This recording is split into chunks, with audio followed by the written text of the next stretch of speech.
माननीय सदस्यों ने श्री मनोज कुमार पारस जी, श्री पंकज पटेल जी, श्रीमती पूजा जी ने जो मुद्दा यहाँ पर उठाया है वह बहुत महत्वपूर्ण मुद्दा है और संवेदनशील भी। लेकिन माननीय सदस्यों को इस माननीय सदन में सही तथ्य भी रखने चाहिए। मैं उनकी भावनाओं का सम्मान करता हूं, लेकिन सदन की गरिमा और उसकी मर्यादा को भी ध्यान में रख करके तथ्यपरक बातों को सदन में रखेंगे तो इससे सदन की भी और माननीय सदस्य की भी गरिमा बढ़ेगी। बेरोजगारी एक चुनौती है देश के सामने, दुनिया के सामने, और दुनिया की सबसे बड़ी आबादी के राज्य उत्तर प्रदेश के लिए भी। 25 करोड़ की आबादी हमारे राज्य की है। इस 25 करोड़ की आबादी में 56 से 60% आबादी ऐसी है जो वर्किंग फोर्स है, एक कार्यशील है, युवा है। यानी अगर आप देखेंगे तो दुनिया के अंदर उत्तर प्रदेश सबसे युवा राज्य भी है, और उस राज्य के उन युवाओं को ध्यान में रख करके सरकार ने कार्य किए, कदम उठाए। अभी पिछले सत्र में हमारी सरकार ने पेपर लीक की घटनाओं पर प्रभावी अंकुश लगाने के लिए सार्वजनिक परीक्षा अनुचित साधनों की रोकथाम अधिनियम 2024 को पारित करने का कार्य किया है, जिससे प्रदेश के सरकारी जो नौकरियां हैं उन नौकरियों में प्रदेश के युवाओं को पूरी ईमानदारी के साथ, पूरी पारदर्शिता के साथ नौकरियां प्राप्त हो सकें और उनमें आरक्षण के नियमों का अक्षरशः पालन किया जा सके। यहां पे जो तथ्य रखे जा रहे हैं और जो रखे गए हैं माननीय सदस्यों के द्वारा, वे वास्तव में जो आंकड़े हैं वे तथ्यपरक नहीं हैं।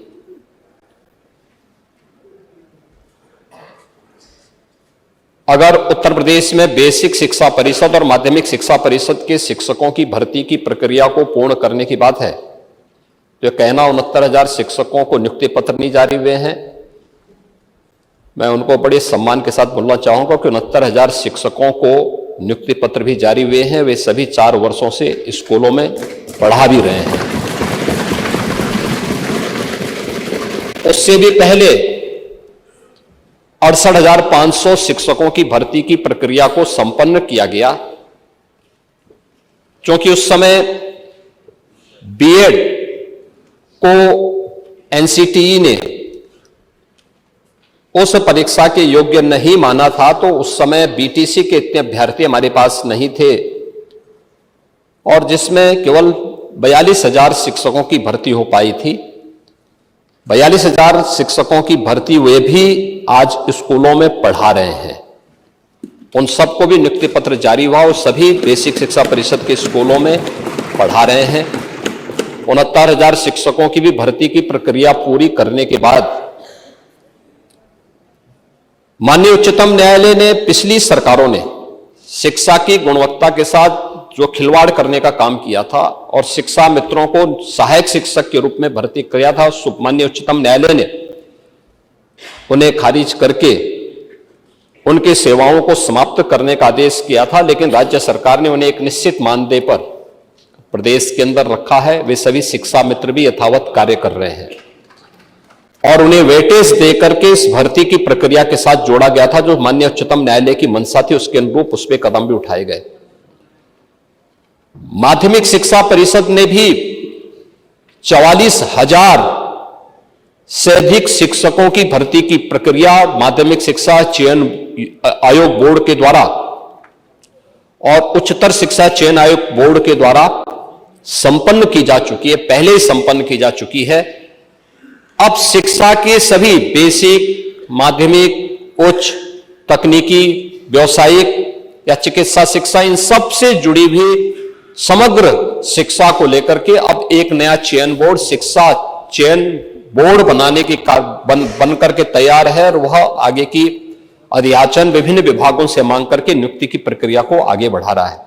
लेकिन अकेले शिक्षा विभाग में ही 1,60,000 से अधिक भर्तियां हमारी सरकार ने प्रदेश के अंदर की हैं और 1,60,000 भर्तियां वे हैं जो पिछली सरकार की बदनीयती के कारण भरे नहीं जा चुके थे। और पिछली सरकार किसकी है, मुझे लगता है आपसे ज्यादा कोई नहीं जानता है। 2012 से 17 के बीच में जो लोग सत्ता में प्रदेश में थे, उत्तर प्रदेश पुलिस बल में 1,56,000 पुलिस की भर्ती अब तक पूरी हो चुकी। वे सभी लोग कार्य कर रहे हैं, जिनमें 22,700 से अधिक तो केवल महिला है। बालिकाओं को भी पुलिस भर्ती में मौका दिया गया और उनके लिए 20% पद आरक्षित करते हुए उनकी भर्ती की प्रक्रिया की है। और अभी हाल ही में हमारी सरकार ने 60,200 से अधिक पुलिस की भर्ती की प्रक्रिया को बहुत शांतिपूर्ण तरीके से संपन्न किया है और प्रदेश के अंदर हर जनपद के युवा उस भर्ती में आए हैं। अगर इन सबको आप देखेंगे अलग अलग विभागों में, सिंचाई विभाग में, वन विभाग में, या फिर पीडब्ल्यूडी में, या फिर अन्य जितने भी विभाग हैं, स्वास्थ्य विभाग में, सभी विभागों की भर्ती की इस पूरी प्रक्रिया में अब तक 7 लाख से अधिक भर्ती की प्रक्रिया को ऐसे प्रदेश के नौजवानों को सरकारी नौकरी अकेले हमारी सरकार ने पिछले 7-7.5 वर्ष के अंदर प्रदेश के अंदर दिया है। और किसी भी भर्ती की प्रक्रिया में, भर्ती की प्रक्रिया, उसकी पारदर्शिता, उसकी ईमानदारी पर कोई प्रश्न नहीं खड़ा कर सकता है। 69,000 शिक्षकों की भर्ती के बारे में एक बात बार बार आती है, जिसकी चर्चा यहां पे कल श्री संग्राम सिंह यादव जी भी कर रहे थे और अभी श्री पूजा जी भी कर रही थी। मैं बड़ी विनम्रता के साथ कहूंगा, 69,000 शिक्षकों की भर्ती में पिछड़ी जाति के 27% आरक्षण के आधार पर 18,000 पद आरक्षित होते हैं और पिछड़ी जाति के उसमें 32,200 से अधिक नौजवान भर्ती हुए हैं 69,000 शिक्षकों की भर्ती में। अनुसूचित जाति 21% आरक्षित, उनके लिए जो आरक्षण की सीमा 21% है और 21% में 12,000 पद उनके लिए आरक्षित होते हैं, लेकिन भर्ती हुई है 14,000 से अधिक। ये चीजें क्या दिखाती है कि अपनी योग्यता और मेरिट से जो लोग आगे बढ़े हैं उन्हें जनरल कैटेगरी में लेकर के वहां का लाभ दिया गया है। जनरल के लिए जो पद आरक्षित थे, जनरल के लिए जो पद थे 34,500, जनरल की भर्ती हुई है मात्र 20,000। ये उन सब की आंखों को खोलने वाला होना चाहिए जो इनके नाम पे राजनीति करके अपनी रोटी सेकने का कार्य करके समाज में बंटवारे की खाई को चौड़ा करना चाहते हैं। और इसीलिए भर्ती की प्रक्रिया प्रदेश के किसी भी नौजवान के साथ कोई अन्याय न हो। एक तरफ सरकारी पद ईमानदारी के साथ भरे जाएं। उत्तर प्रदेश लोक सेवा आयोग 2017 के पहले क्या स्थितियां थी, कौन नहीं जानता है, क्या नहीं होता था। आप लोग भूल गए जब 86 एसडीएम के पद में से 56 एक जाति विशेष के लोग भर दिए गए, और ये कौन नहीं जानता है इस बात को। पांडे जी, इसका ये भी हम बताएंगे। दूसरा वही प्रयागराज है, वही प्रयागराज है जिस प्रयागराज में पब्लिक सर्विस कमीशन के कार्यालय में महीनों तक यूपी के नौजवान धरना दिए थे और एक अयोग्य व्यक्ति को जो उसके लिए डिजर्व नहीं करता था, एलिजिबल नहीं था, जिसकी डिग्री फर्जी थी, उसे आयोग का अध्यक्ष बना करके पूरे कमीशन और युवाओं के भरोसे के साथ खिलवाड़ करने का काम हुआ था। यह भी इलाहाबाद में हुआ था। था तो यहाँ माननीय अखिलेश जी ने कहा था, आंकड़ा भी दिया था कि वो 3 लोग भर्ती हुए थे ऐसे, और आपके सामने बात स्पष्ट। पांडे जी मैं उसी पे आ रहा हूं। दूसरा उस समय कैसे कैसे लोग अध्यक्ष बनाए गए थे जिसकी डिग्री फर्जी, जो स्वयं एक लेक्चरर होने के लिए एलिजिबल नहीं था। High school 3rd division, intermediate 3rd division, graduation 3rd division, फर्जी पीएचडी की डिग्री, और वह Uttar Pradesh public service commission का अध्यक्ष बन गया था। और ये लोग उसको लेके ढूंढते थे और उसको जब मौका मिला उसने मारी तबाही, पूरे युवाओं के साथ खिलवाड़ किया था। ये कौन नहीं जानता है। और यही नहीं, इस समय भर्ती की प्रक्रिया को पारदर्शी बनाने के लिए समय समय पर रिफॉर्म किए जाते हैं, और ये आयोग और बोर्डों को पूरा अधिकार होता है उस रिफॉर्म को करने के लिए, लेकिन प्रक्रिया पूरी ईमानदारी के साथ होनी चाहिए। और वही प्रक्रिया पब्लिक सर्विस कमीशन भी, अधीनस्थ सेवा चयन आयोग भी, शिक्षा आयोग भी उसके लिए अधिकृत होते हैं। वे लोग इस प्रक्रिया को पूरी कर सकते हैं। और जब भी उत्तर प्रदेश के युवाओं के हित में इस प्रकार के कदम उठाने की आवश्यकता पड़ती है, तीनों आयोग, बोर्ड या कोई भी अन्य ऐसे बोर्ड या आयोग हैं, वे इसके लिए अधिकृत होते हैं। वे क्योंकि वो एक ऑटोनॉमी बॉडी है, वे अपने कदम को उठाने के स्वतंत्र हैं, वे कर रहे हैं। लेकिन प्रक्रिया में कोई खामी नहीं, उनकी ईमानदारी, उनकी नियत में कोई, उनकी पारदर्शिता में कोई उंगली नहीं उठा सकता। पूरी शुचिता और पारदर्शिता के साथ सारे कार्य संपन्न हो रहे हैं। और इसीलिए इन युवाओं को नियुक्ति पत्र देने के लिए मैं और मेरे मंत्रिमंडल के मेरे सदस्यगण सभी लोग जाते हैं। माननीय जनप्रतिनिधियों से हम कहते हैं कि वे लोग भी जिले जिले में जाकर के नियुक्ति पत्र वितरण में अपना योगदान दें। और हर नौजवान इसके लिए खुश होता है कि साहब सिफारिश के बगैर न केवल हमारी नियुक्ति हुई है, बल्कि हमें नियुक्ति पत्र भी प्राप्त हो रहा है। यह हमारे लिए, हमारे जीवन का सबसे अद्भुत क्षण है। और मैं एक तो नियुक्ति की प्रक्रिया सरकारी क्षेत्र में, दूसरा प्रदेश सरकार की जो जीरो टॉलरेंस की नीति है अपराध और अपराधियों के प्रति, इसीलिए है जिससे अधिक से अधिक निवेश यहां यूपी के अंदर आए, अधिक से अधिक निवेश आए। ये 40 लाख करोड़ रुपए का जो निवेश है, यह उत्तर प्रदेश में 1 करोड़ 25 लाख से अधिक नौजवानों को सीधे सीधे नौकरी की गारंटी दे रहा है। 1 करोड़ 25 लाख नौजवानों को नौकरी की गारंटी दे रहा है। और इसमें से 15 लाख करोड़ का अब तक हम जमीनी धरातल पर उतार चुके हैं। 10 लाख करोड़ का पाइपलाइन में है, जिसको कभी भी हम ग्राउंड ब्रेकिंग करके इसको भी आगे बढ़ा देंगे। लेकिन प्रदेश के अंदर जो एक वातावरण बना है सुरक्षा का, बेहतर कानून व्यवस्था का, दंगा मुक्त प्रदेश का, आज उसके लिए देश और दुनिया का हर निवेशक प्रदेश में आना चाहता है, प्रदेश में निवेश करना चाहता है। और इसी का परिणाम है 12 से 17 के बीच में प्रदेश की जो बेरोजगारी दर थी, अनएम्प्लॉयमेंट रेट था, वह 19% से अधिक था। और आज ओझा जी ने स्वयं कहा है कि 2.4 है। ये चीजें दिखाती हैं सरकार के कदम अच्छी दिशा में आगे बढ़े हैं। तीसरा, सरकार ने रोजगार सृजन के लिए भी रोजगार मेले लगाए हैं। स्किल डेवलपमेंट के माध्यम से, पीएम विश्वकर्मा के माध्यम से, विश्वकर्मा श्रम सम्मान के माध्यम से जगह जगह रोजगार मेले लग रहे हैं, जगह जगह कार्यक्रम चल रहे हैं।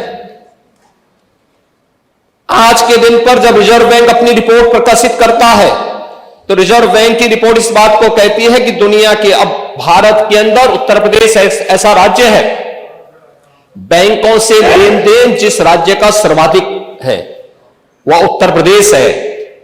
उत्तर प्रदेश का जो सीडी रेशो है आज के दिन पर, जब हम लोग आए थे तब यह 45 से कम था, 44 के आसपास था। आज यह 60% है। ये देखता है कि अगर 100 रुपया जमा हो रहा है तो 60 रुपया यूपी के अंदर ही यूपी के नौजवानों को, यूपी के बेरोजगारों को और यूपी के ही व्यवसायियों को यूपी के अंदर अपना रोजगार की सृजन करने, यूपी में नए रोजगार को बढ़ाने के लिए उसका उपयोग इसके माध्यम से 60% से ऊपर आज के दिन पे यूपी का सीडी रेशो है, ये बढ़ाने की आवश्यकता है। हम मानते हैं इसको 75% से ऊपर होना चाहिए भी, लेकिन हमें विरासत में क्या मिला था? 44%, 45% से भी कम मिला था। प्रदेश के अंदर एमएसएमई सेक्टर जो रोजगार सृजन का सबसे बड़ा माध्यम है, मृत प्राय सा हो गया था।